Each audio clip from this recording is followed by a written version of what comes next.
Lost and found. It started as a joke. My wife and I host a lot of parties, and if you've ever done cleanup after a party, you know that people leave things behind. Hats and coats constantly, scarves, purses, whatever.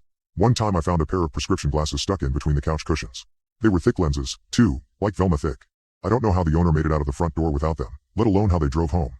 A lot of the time, we'll get a call the next day or the next week, someone going, "Hey, so, I haven't seen my jacket lately. Did I leave it at your place?" But sometimes, no one ever claims it. And Jenny's my wife, we aren't about to call everyone who was at the party to ask if they're missing whatever we found. So we just chuck it in a wooden chest we've got in the closet and leave it there until someone does come looking. So recently had a winter party, and someone left their pants here. Now, it was not that kind of party, so I was pretty surprised to find a pair of pants laying around afterward. They were snow pants, the kind you wear over your other clothes to keep them warm and dry, and they were folded up and stored in a corner. I figured that probably someone had shown up in them to stay warm, then taken them off once they got inside. Between the warmth of the house and the warmth of the alcohol, they must have forgotten to put them back on when they left at the end of the night. Jenny flipped through her pictures from the evening but didn't have any shots of anyone wearing those pants, so into the trunk they went. As Jenny was tossing them in, she commented, "I bet we could clothe a whole person with what's in here." We laughed, but then I got to thinking that she was probably right. So later on, I dug through the trunk and sure enough, in addition to the pants we had a button-down shirt, multiple jackets, several hats, a pair of gloves, a couple of scarves and 2 pairs of shoes. While Jenny was out of the house that night, I put the shirt on a hanger, hung the jacket over it, clipped the gloves to the sleeves and the pants to the bottom, and wrapped a scarf around it. Then I hung the whole thing up in the hallway, plopped a hat on top and put the shoes beneath it. The pants hung just to the ground, so at first glance, it did look like someone looking there, especially with the lights off. I heard the door slam when Jenny got home. She started to call out a greeting, but it abruptly cut off in a shriek. I came into the hallway, laughing, to find Jenny standing there with a hand to her chest, glaring at me. The clothes dummy swung quietly off to the side. "Real funny," she said. "You about gave me a heart attack." "I'm very sorry," I said, but I was laughing much too hard for her to believe me. "Yeah, you will be," she said, with mock seriousness, but she was laughing too, now that she was past the initial shock. Anyway, I thought that was all extremely funny right up until I got up in the middle of the night to go to the toilet. I walked into the bathroom, turned on the lights, and shouted out loud, because Jenny had moved my clothes dummy into the bathroom and posed it sitting on the toilet. From the bedroom, I heard sleepy laughter. "Do you know what happens when you scare someone who's on his way to the bathroom?" I demanded. "Rags are under the sink. Clean up whatever you need to," Jenny called back. "A lesser man would have to clean up." "I have iron self-control," I told her. "Is that why you screamed enough to wake me up?" She teased. I didn't dignify that with a response. Also, I didn't have one. So this became a thing. Jenny and I would move the dummy around, and after a while it wasn't even to scare each other anymore.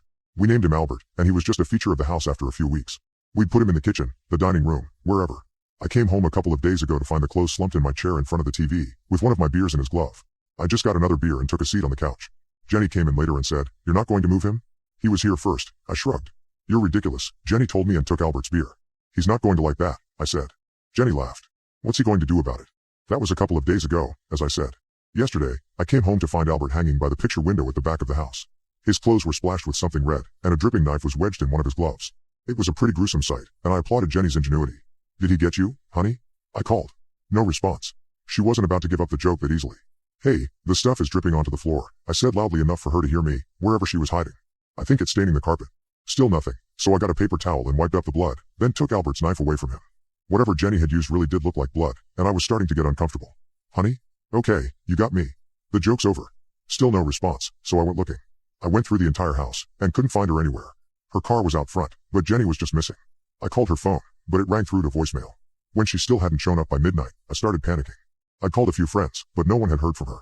I decided to get a few hours of sleep and then figure out what to do in the morning. I lay down, turned out the lights, and was falling asleep when I heard a slight noise in the hallway.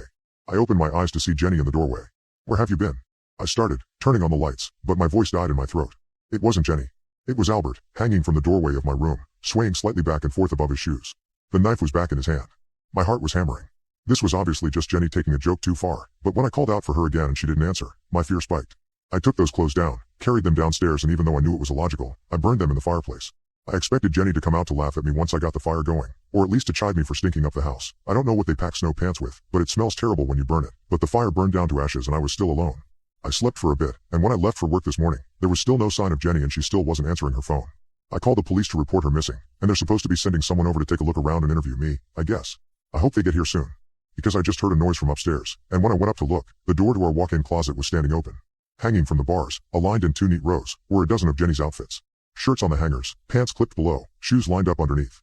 The bedroom door only locks from the inside, but I closed it and used my tie to tie the knob to the banister in the hallway. I was going to leave the house, but there's a coat rack by the door, and I really don't think I lined my shoes up underneath it like that when I got home. I hope the police get here soon.